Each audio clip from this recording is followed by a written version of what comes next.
Welcome to Fantasy Football Aces. It's your boy, William Wolf, and I'm back. I told you I'd be back Sunday.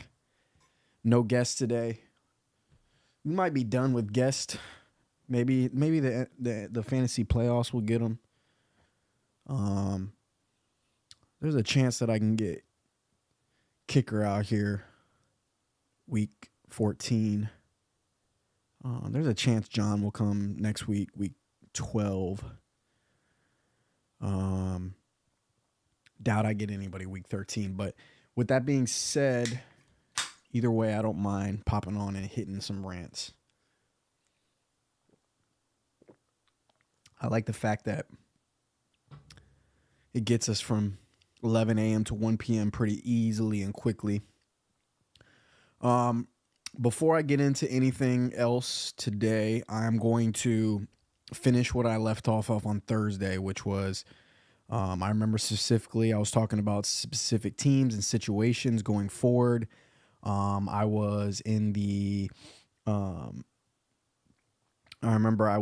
talked about the Cincinnati-Baltimore game specifically because they were playing Thursday, so we'll get into Pittsburgh. Obviously, we had the announcement that Jaylen Warren will be the starter going forward. Great news for anybody who has Jaylen Warren. Good for you.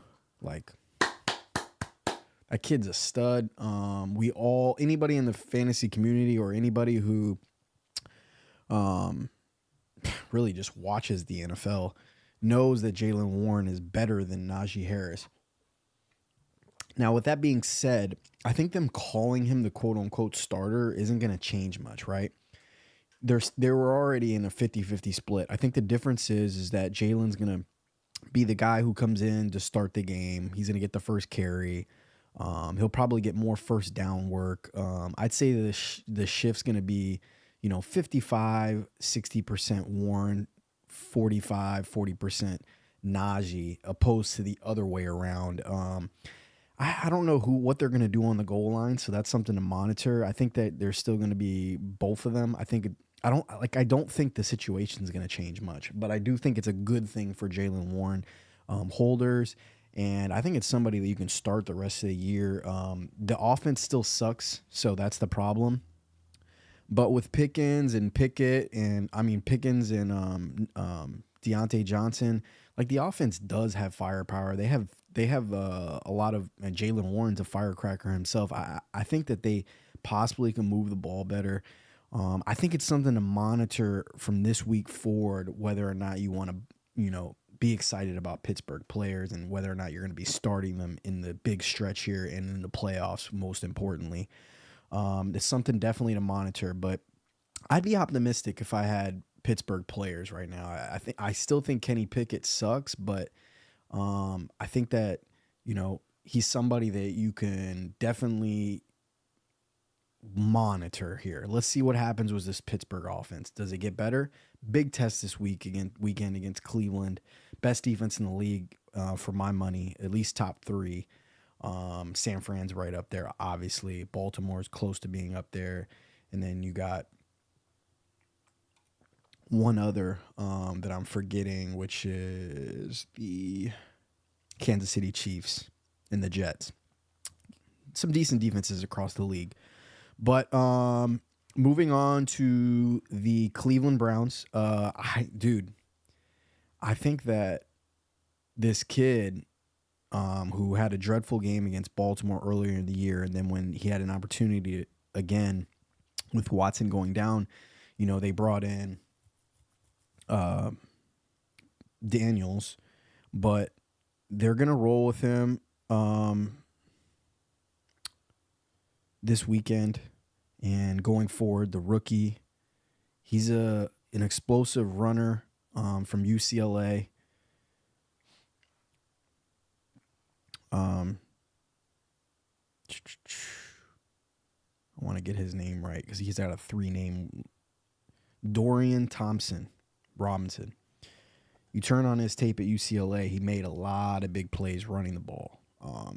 He's an athlete. They draft him in the middle rounds, essentially to be Watson's backup, to like be somewhat of a duplicate of him, right?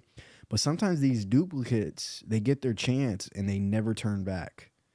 Now obviously everybody always wants to compare to the golden man, Tom Brady, but I think this is going to be his first real start with a chance to really see what he's got. I don't think the Baltimore game was a true fair opportunity.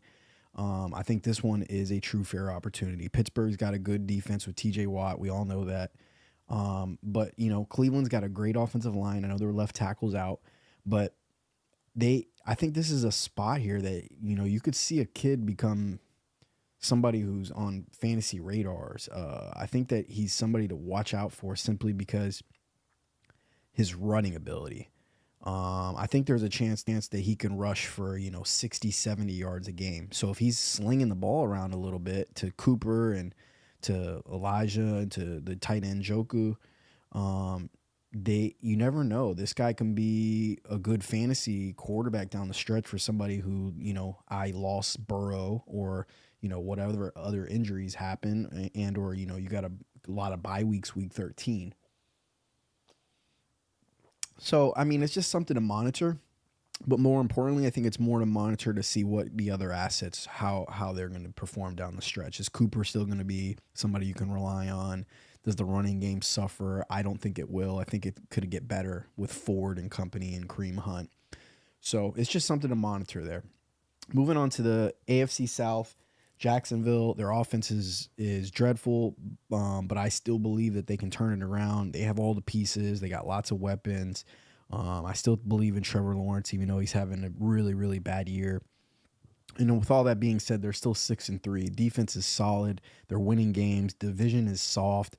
I wouldn't be, I'd be selling everybody but ETN at this point, I guess. But you're optimistic. I still believe in Jacksonville as a team and as an offense. I really do. There's just too much talent there, and Trevor Lawrence. I know he's having a bad year, but I like him. I really do. Let's see here. I'm going to go to YouTube. Make sure, I'll answer some questions for you guys here. It's a good girl, Bree. You're being a good girl. Good girl.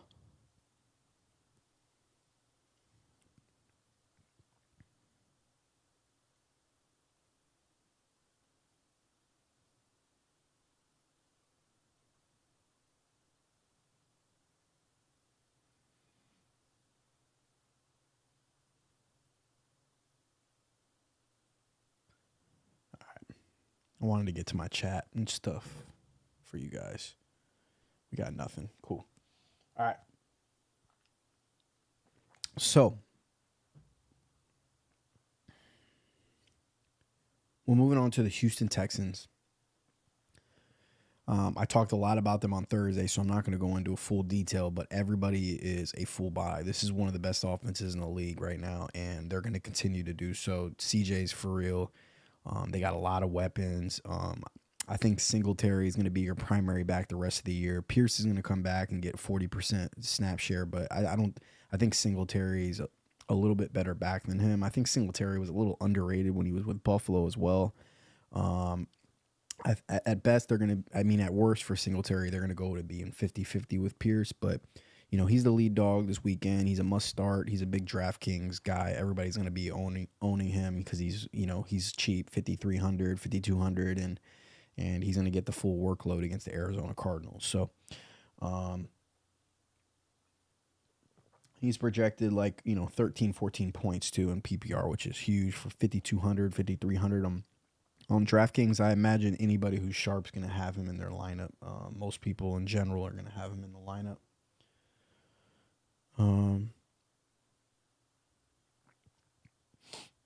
Moving on to the Indianapolis Colts. You're going to be starting everybody that you have in that offense, like Pittman Jr., Jonathan Taylor. They still have top 10 offensive line in the NFL, but I'm not super optimistic about that offense. So I wouldn't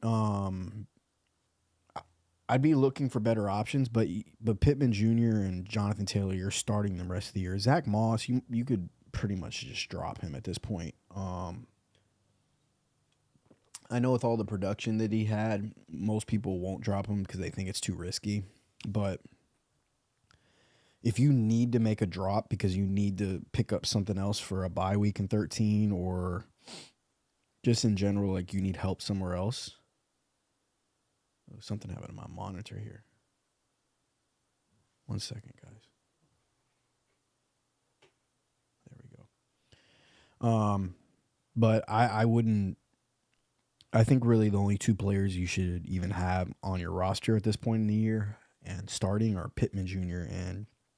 and Jonathan Taylor. I don't think Josh Downs is somebody who I want to trust. I think you can have him on the bottom of your bench, though, to see what happens if he gets it back going and gets healthy again. I know Minshew likes throwing to him and whatnot, but the offense has just kind of regressed.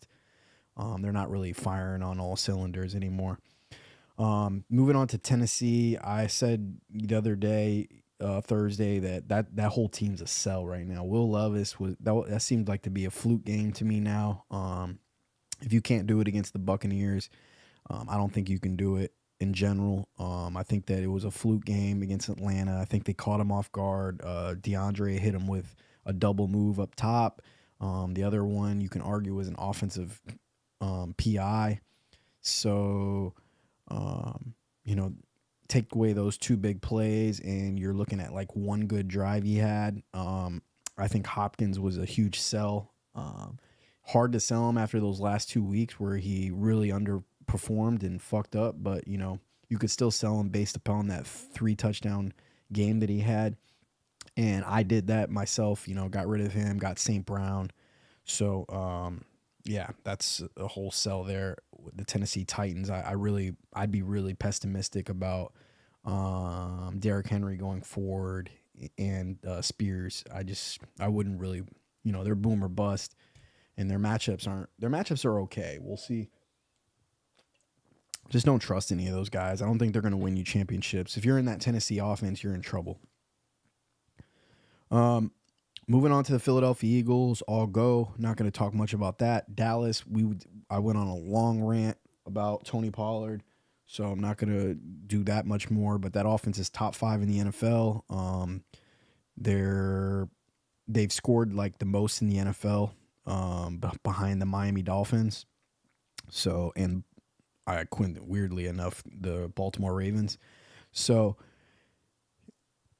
I think one interesting name to keep an eye on in that offense is Brandon Cooks. Let's see if he can repeat what he did last week. I doubt it, but let's see. Moving on to the Washington Commanders. I talked a lot about them on Thursday, so I won't go in depth. But their offense is an all-buy right now. Brian Robinson gets the full workload today. Great DraftKings player to put in your lineup. The Dotson, he's going to be boom or bust, but, he's getting 8 or 9 targets a game now. Scary Terry's getting 10-plus targets a game. He's almost a must-start in DraftKings, it seems like, every week at this point until they bring up his value. I think it's a good spot for them against the Giants this week. I know they played them a really tough divisional game last time, but since then, the Giants have regressed as a team. They just don't have – they've lost their juice, right? It's like all their players have kind of given up on the season. It's like that mentality of like, I don't want to get injured. I need to retain my health more than trying to go all out to win a ball game because, I got contracts and my health is more important. The Giants, they're tanking for Caleb Williams at this point. So I think it's a good spot for Washington to slam dunk here for all fantasy. And their offense has been elite this year. Sam Howell leading the NFL in passing yards, even though he hasn't served his bye yet. That's still impressive. Moving on to the Giants, I kind of just said that right here in a second. If you're having to start Barkley, you're probably not in the playoffs, first of all, playoff pitcher. Second of all, if you are, that sucks because he's going to be a detriment to your team in the playoffs. He's a big workload guy, but the offense is the worst in the league, and arguably, and that means no red zone opportunities, and that means that he's not going to be scoring a lot of points for your fantasy team. They can't get first downs either. Moving on to the 49ers, slam spot this weekend. I'm not going to sugarcoat anything. This is my pick of the week against the Buccaneers. I'm going to be putting some coin on them, some Play-Doh on them this week today at 1 p.m. It is my slam pick of the week. They are a bye system coming off the bye, a team that is at home, a 4.5 point favorite or more. That is your San Francisco 49ers against the Bucs.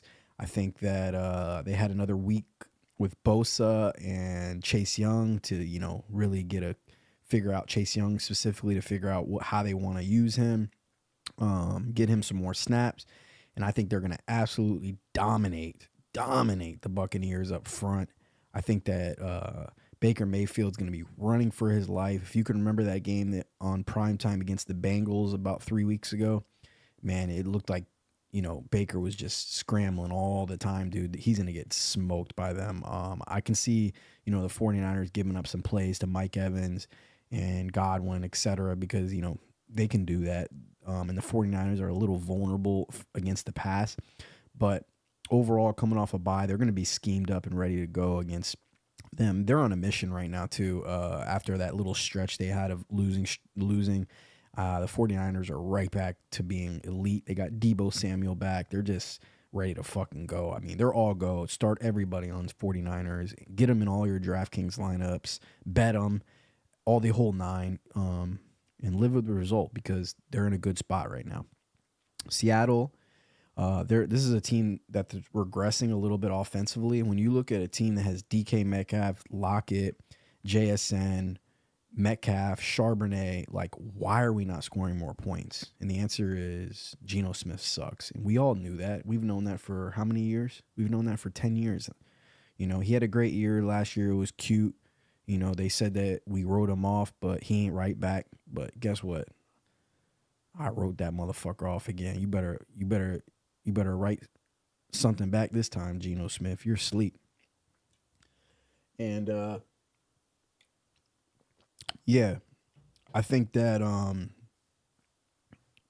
Kenneth Walker was a guy that you should have been selling after last week's performance. He's just under 50% snaps with Charbonnet. He's not getting the key short yardage snaps. He's not getting third down long snaps. He's just a guy he's their main runner. Don't get me wrong. He'll probably get 15 carries a game, but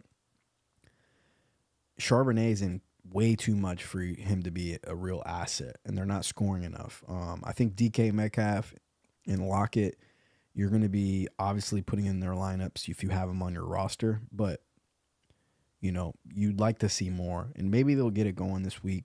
We will see against the Rams, but I'm not quite sure. Speaking of the Rams, they're playing. Stafford's back. We all want to see Puka and Cooper Kupp do well this week. We get Kyren Williams back next week at their running back spot, so we'll see what happens there. It's very interesting because Seattle does have a good defense this year. The Rams did pretty well, put up points. Puka had a big game against them last time, but I don't think Cooper Kupp was even there. So it's going to be interesting to see how this game plays out. It's going to be interesting to see how healthy Stafford's thumb is. I have Puka in my big money league, so I hope he gets heavily involved. Seattle plays zone, a lot of cover 3. They mix in man, but mostly cover 3. So it's a good spot for Puka to find a lot of soft spots in the zone and, get a lot of catches, 7-8 catches for about 80 yards. And if we're lucky, a touchdown. Moving on to the Arizona Cardinals, I will be starting Kyler Murray in my DraftKings lineup for quarterback. I'm not super optimistic about Kyler Murray rest of year because I just don't think that he has enough weapons. I'm not a big believer in Hollywood Brown. I think he's a number 2 receiver at best. I'm not a big believer in the tight end McBride. I saw him a lot and watched him pretty intensely last year, and I know people can get better, but I just don't think that he's that good. I would say that he has a little bit of a breakout right here. I ride him in DraftKings. I am riding him. I'm putting him at my tight end. I think that he can get a lot of targets just based on the fact that um, the Houston Texans are a little vulnerable against tight ends. So I think he's in a good spot because he's really cheap, 4,300 on DraftKings. But overall, I'm not optimistic about him rest of year for season long fantasy, and I feel the same way about Kyler Murray. I think he's in a good spot against the Texan team who has given up a lot to the quarterback, but I'm more so putting Kyler Murray in my lineup because of the rushing ability and the fact that he's still cheap on DraftKings. You know, these other good quarterbacks that you want to play, I like Dak Prescott, maybe even Justin Fields. They're a little bit more expensive, so it's tougher to put a complete team together on DraftKings, especially if you're playing big money buy-ins like I am sometimes. So I think Kyler Murray is a good spot this weekend against a Texans team who's going to put up a lot of points, and Kyler is going to have to keep up with him. I think that you can fly out Hollywood Brown or Wilson and just, not expect much, but you have the optimistic chance of, possibly having a big game from one of those two guys. Houston's a little bit better against receivers. They're not as good against running backs, so Connor is probably in a good spot. He probably will get a lot of catches today. I actually like Rondell Moore more than Hollywood Brown or Wilson, and Rondell Moore is like super cheap on DraftKings, like 3,700. So I think he's a good little player to put in your lineup. He had 6 catches last week. I think he can easily do that again. Kyler's very familiar with him, and he's the best athlete on their offense, to be honest with you. Like better than Hollywood Brown. I would say Rondell Moore is the best athlete on their offense besides Kyler Murray, obviously. And I think Houston's a little vulnerable in the middle of the field, so it's a good spot for McBride and Rondell Moore to actually eat. I think that could be a high-scoring game. I think that you want to get a lot of Texans and Arizona Cardinals in your DraftKings lineup, as I am. Moving on to Detroit, and they're playing the Bears, so we're going to talk about both of them. I got Justin Fields back. Really excited about that. Really excited about that. If there's anybody who believes in Justin, it's me. I know there's a few others out there, but I genuinely really think he's a freak. I think he's a once-in-a-lifetime kind of athlete. I compare him to Cam Newton. I compare him to Josh Allen. I compare him to Lamar Jackson. I think he's a hybrid of all three of those guys. He's big and strong like Cam Newton. Not quite 6'5", but he's a big boy. He can throw the ball,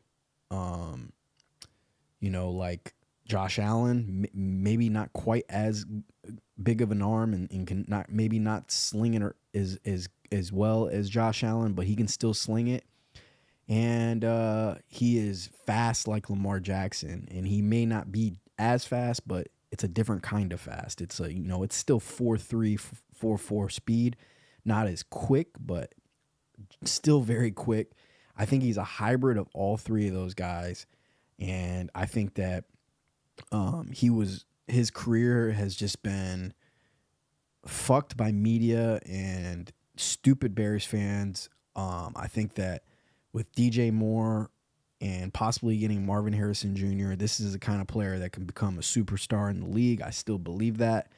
I think that he's shown us his throwing ability this year against Washington and Denver, and I know he didn't get an opportunity because he got hurt against Minnesota to continue that streak, but now he's back. Hopefully he's fully healthy, and we all know he can run the ball. He broke a record last year for rushing. I hope his legs are still fresh right now. I think that you may see him run a little bit more against Detroit. I think that it's a slam spot for him. I think that he's got a chip on his shoulder. I think he wants to really prove to the world how good he is. I think the Bears can upset Detroit this week. I really do. Our defense is really healthy for the first time all year. Our secondary is fully healthy. We got Sweat, who really was the missing piece to this defense, because the big detriment to our defense was that we couldn't rush the passer on third down, and quarterbacks can just sit in the pocket and just find the open guy after way too long in the pocket. Just look back to the first week against the Packers with Jordan Love. We haven't been healthy though. We got a full secondary healthy for the first time all year. We got 5 defensive backs that are true starters healthy.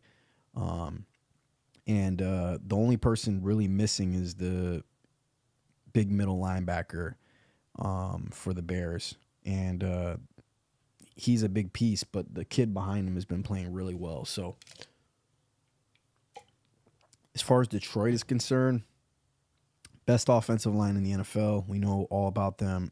Everybody on their team's a must start. I think any given week, Jameson Williams, if they give him up to 70% snaps, which I think they might do this week, I really genuinely feel this way. I think Jameson Williams might go up to 70% snaps this week. And if he does, he's going to become a fantasy football asset, maybe a league winner down the stretch. I know that's been phrase has been used quite a bit with Jameson Williams, especially from me. But I really genuinely feel that if they bump him up to 70% snaps, which I think they really could do it this week, I just do. He's been showing he can do everything now. He's been catching balls over the middle, running routes over the middle, screen passes. He's made some big blocks in consecutive games. I think that his run blocking has been proven. His effort has definitely been proven for the Detroit Lions. I think this is a type of guy that they've been easing in. He kind of displayed that in his last news press conference. He's talked about how, he needed the game to slow down for him, meaning he didn't really know the sets and the plays as well as he should. And that was always my instinct when it came to that. I was always dumbfounded by the reason why Jameson wasn't automatically getting 80% snaps right off the bat. But the more and more I analyze the situation, I always told myself, and I say this, and I'm going to say this real frank and like an asshole, but like I thought he might be a little too stupid. Like he didn't take the time when he was suspended and when he had the ACL injury to really learn the offense, to know the offense like the back of your ass, or however that saying goes, the back of your hand, whatever the fuck you say. But the point is that he's I think he's one of those learners that learns visually and on as he goes, opposed to actually looking at a playbook. So I don't think the Lions, as much as they even wanted to implement him 80% snaps in their lineup, he didn't know the plays well enough. So they've been using Josh Reynolds instead. That's what I gathered as the season has progressed. And now seeing his last press conference this past week, it solidified it. And I think he's finally getting there. And I think this week or maybe the next week, he's going to get up to 70, 80% snaps. And when he does that, Jameson's going to be a huge slam dunk. He could have had 2 touchdowns last week.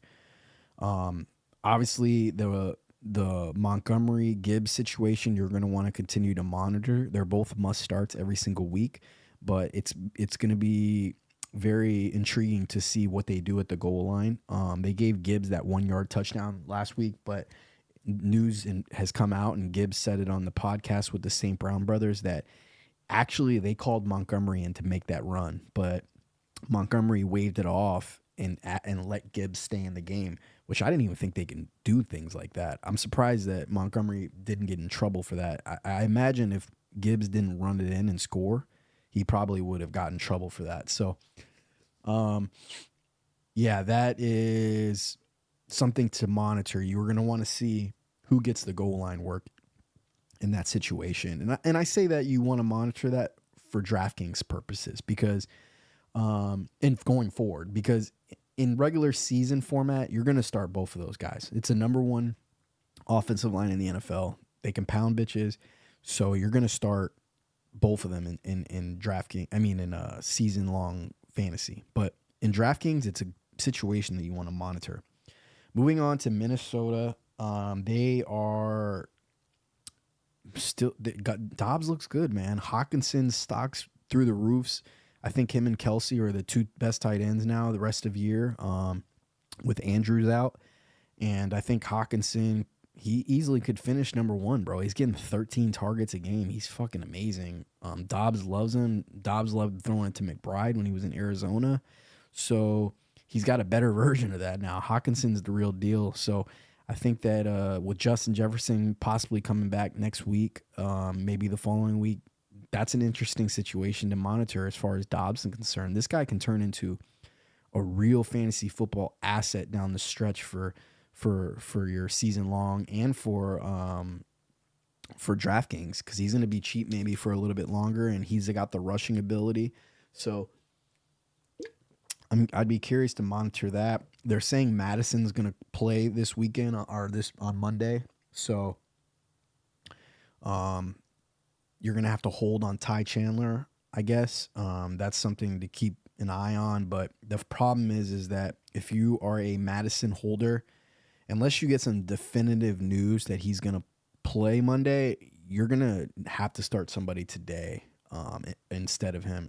I would, at least. I wouldn't want to take my chances on that. And I think even if he plays, Ty Chandler is going to get quite a bit of work. Addison, his stock's not as high as when it was with Kirk Cousins, but he's still good, man. He's proving that he's a pretty damn good receiver. Green Bay. Let me see if I have any questions before I move on to Green Bay.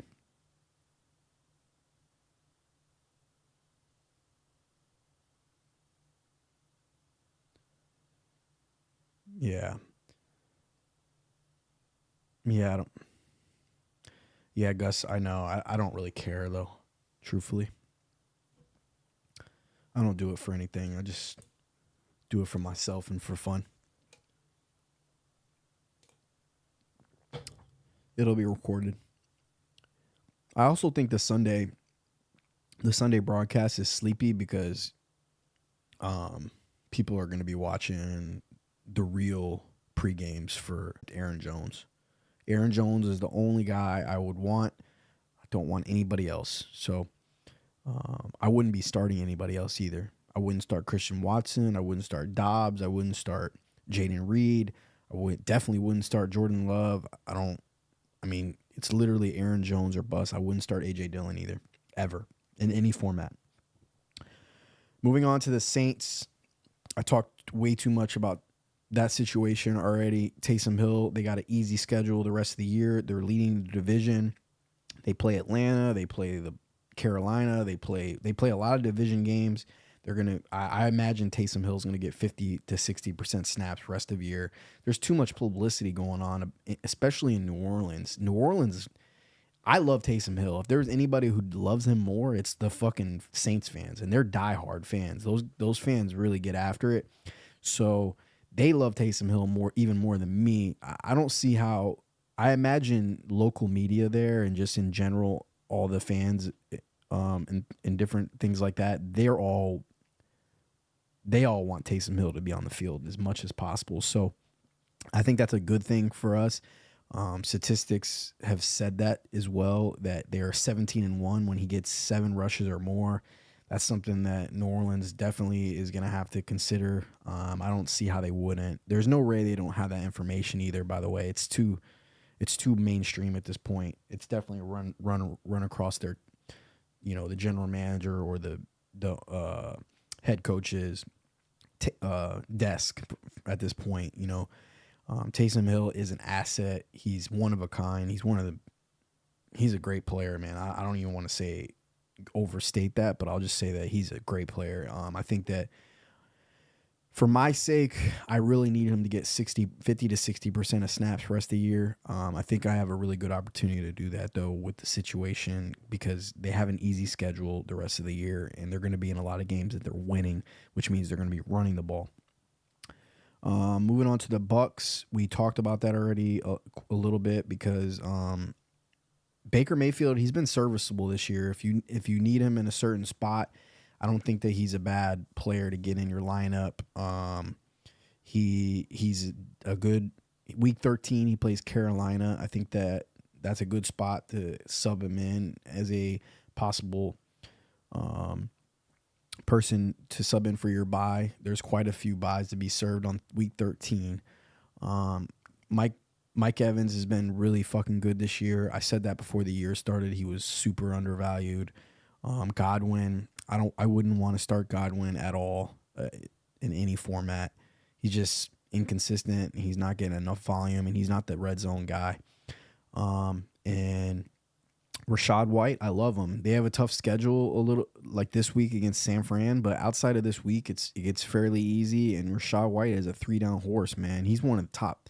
He's a top 10 back right now, man. He really is for fantasy. I would love to have him on my team. Love to have him on my team. I even considered moving Pollard for him in another piece, like, but it just wasn't. I just wanted to stick with my guns with Pollard, but yeah, I believe in Rashad White quite a bit. I think this week is going to be one of those weeks that he lets you down against San Fran, but outside of this week, he's solid rest of the year.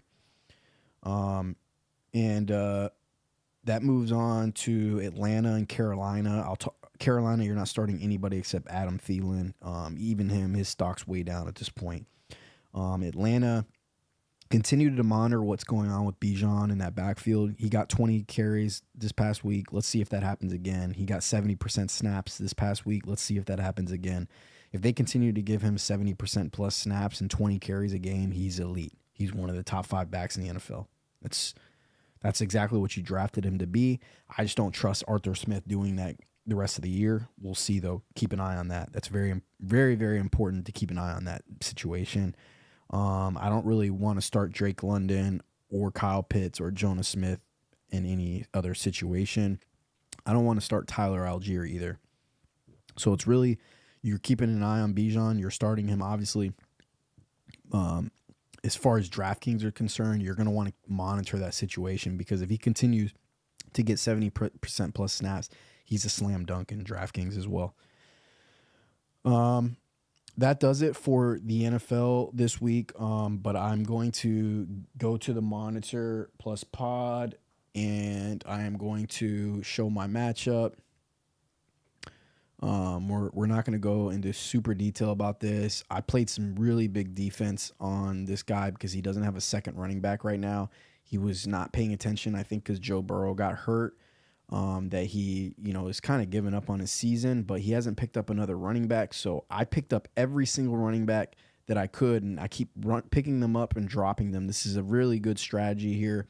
Right now I got P. Ryan and Rodriguez, but I've picked up and dropped multiple running backs this week to prevent him from having a second running back. This is just strategy you can use. It's one of the few things you can do in fantasy that you can have an impact.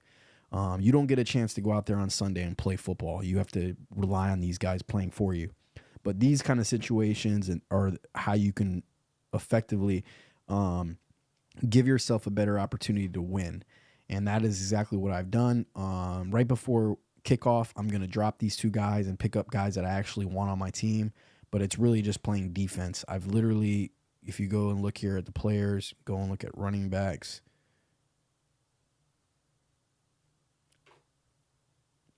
All these guys for week 11 will.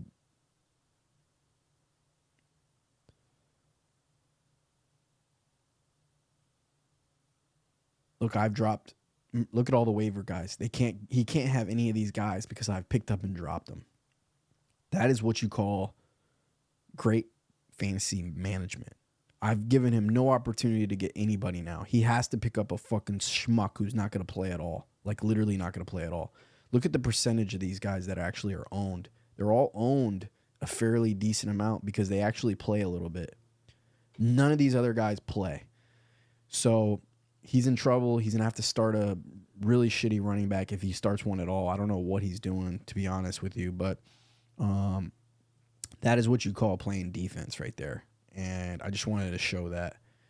Very smart play by me. Obviously, I lost Mark Andrews for the year. Very, very tough. But, I have Taysom Hill, and I believe in Taysom Hill, and now my money's going to be where my mouth is for the rest of the year. I'm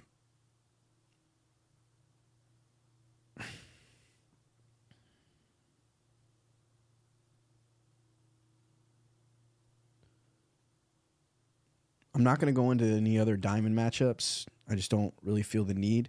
So we're going to go into DraftKings, and I'm going to show you my 777 lineup, which is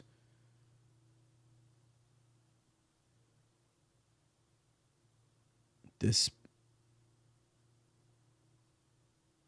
bottom right one. This is right here where my mouse is. That is going to be my 777 lineup this week. Kyler Murray, Tony Pollard, who I'm betting on again, Brian Robinson Jr. getting the full workload for Washington against a bad Giants team who I imagine are going to be winning and running the ball. Deebo Samuel against a shitty Bucs secondary. I'm just hoping that he's the guy. I'm hoping I get lucky there. It could be Ayuk. It could be George Kittle that ball out. It could be a whole CMC show. But I'm just hoping Deebo Samuel gets all the love in that game. That'd be how I win in that league. Tank Dell against Arizona. He's just been the featured guy for that Houston Texans offense, even more so than Nico Collins when Nico's on the field. Tank Dell is CJ Stroud's favorite target. It is what it is. As much as I would love Nico Collins being the number one rated receiver in the NFL when thrown to, CJ likes throwing to Tank Dell. He likes him, bro. It is what it is. I mean, sometimes the guys have their favorite target, and I don't blame him. Tank Dell is a fucking stud. So he's getting 2 or 3 rushes a game. I think it's possible that he breaks a long run for a touchdown. Like on a reverse or something like that. So it's a guy who's getting so much touches. He's getting, at least 10 touches a game, close to that. You got to have him in your lineup. I think he's too cheap on DraftKings, especially against the Arizona Cardinals. DJ Moore, you got Justin Fields coming back. I'm just praying that he has a big game. Detroit's been really bad against receivers this year. Their secondary's been very mediocre all year. Keenan Allen had a big game against them. It's the kind of situation that Justin Herbert's going to throw it to Keenan Allen and you still couldn't stop it. So I think to myself, if Justin Fields wants to throw it to DJ Moore, you probably can't stop that either. You just can't stop that kind of stuff. So we'll see if I'm right about that. I went with McBride to pair with Murray, hoping they have a big game like they did last week where he just targets him a lot. And if I get a touchdown, that's just great. And then I have Singletary, who's going to be the 3-down horse dog with no backup running back against the Arizona Cardinals. And in this lineup here, you're hoping for a really high scoring Houston Arizona game where Singletary gets a lot of rushing. He gets a couple rushing touchdowns. Tank Dell gets 1 touchdown. And then Kyle Murray just has a big game. And a lot of that goes to McBride. Hey, what are you doing? What do you see? You see something? What are you looking at? You nut? So yeah, that's that lineup. And then I have a 333 lineup where I did Kyler Murray right here and Raheem Mostert to go along with Pollard, Deebo, Christian Kirk, Dotson, McBride, and Singletary. A very similar lineup. I wanted to get a Miami Dolphin in one of these in a lot of these lineups. It just was tough. I would have loved to have a Miami Dolphin in this lineup, my main lineup, but it's just no possibility of doing that. I could have put Mostert in, but Mostert is at 50% snaps. I love his spot against Vegas, but I'd rather go with the math that I'm putting 3-down horse backs. We're all going to get 80% snaps. By the way, Rocco, the backup running back for Dallas, is going to be out. So this is a huge slam spot for Pollard. Huge slam spot for Pollard. I mean, if Pollard, you can't be results oriented, guys, but it doesn't get any better in this spot right here for Pollard all year. It's just a huge spot for him. Really, I think Dallas even wants to get him going, man. Dallas wants to get him some confidence. I know they do. That's just what a good team would want to do for their playoff stretch. Their playoff stretch is they want to get their running back some real confidence, and this is a great spot to do it. So that's where I'm at with that. I did a lot of other $1 million lineups, but we won't get into those. And then last but not least, we talked about it already here, but I have a three game special this week. I'm going to give you 3 picks. Dolphins against Raiders, 49ers against Bucks, and the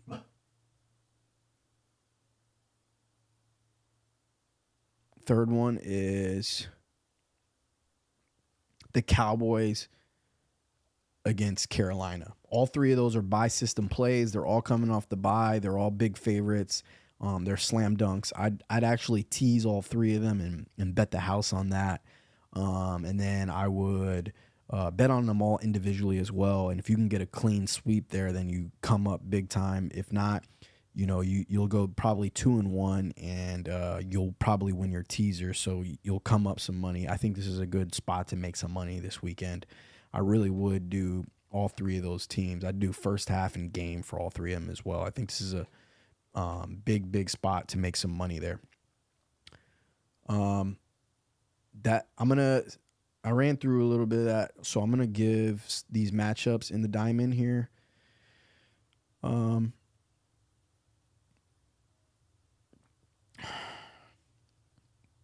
am in. If I win this week, I obviously want. The good thing is a lot of these teams play each other, so I have an opportunity to climb the ranks. My points for are way down right now. The last 4 weeks, I just haven't put up a lot of points. It's been unfortunate. Mark Andrews getting hurt kills me as well, but we'll keep an eye and see. Hopefully, I Am Nice can pull off an upset. I would pick Automatic Pickens in this one, though. Automatic Pickens has a really strong team. Chase and Boyd let him down, but Gus Edwards had a big game, and he has his 3 real horses going after that: Hurts, Hill, and Eckler, and they all are in slam spots. So I think that he'll probably win that one, but hopefully he loses. Still legit, and Whoopsie's team is on absolute fire right now, and I think he's going to continue to go on that fire. He already had a big day from Mixon, and a good serviceable kicking job by McPherson. I think that this team's going to keep rolling, man. They're on fire, and they're going to be a dangerous team in the playoffs. Still legit. He will take an L, in my opinion, and that will bring him down to 7-4, which I can pass him up in the standings with a good performance this week, and because I have more points than him, and hopefully I outscore him this week. That'll put me in the 4 spot. Korea kind of waved the red flag by trading White this week for Bijan, who's on a bye, but he can still win. He's got a ton of firepower, so it's possible he can still win against the Criminals. Either way, one of them is going to get an L and bring us back closer together. Mahomes is playing against somebody as well that he can take an L. Bishop Sycamore, I think. I gotta take this call. I can't.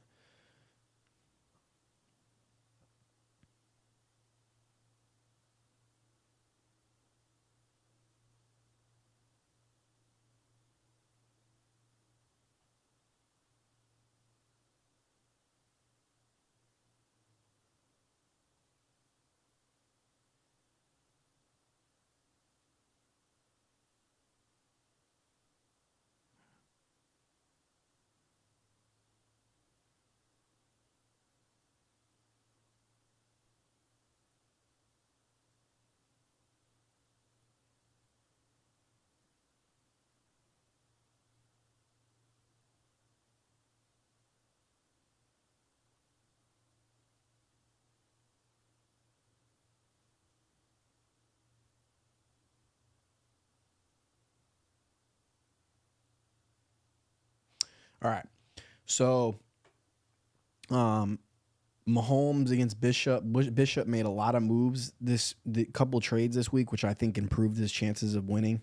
So, that's nice. I need Mahomes to lose, but I think Mahomes will still probably win this week. So, and hopefully he loses to get down to 7-4, so I can pass up 2 of these guys and get to the 3rd seed. And then depending on what happens with the Criminals, there's a possibility I can get back to the 2 seed. So it's a good spot to get a W this week and get back up in the standings a little bit and get out of this dangerous position I'm in, because this 4-6 Automatic Pickens team has a lot of points, and he can easily pass me up for the 6th seed with Whoopsie fucking just absolutely exploding right now. So it's a dangerous spot for me, and I need to get a dub which keeps increasing my chances of being in the playoffs no matter what. Ideally, I want the bye, obviously, but you just want to get in the show, man. I have a good team. If I can get in the show, I got as good of a chance as anybody. And then that brings me to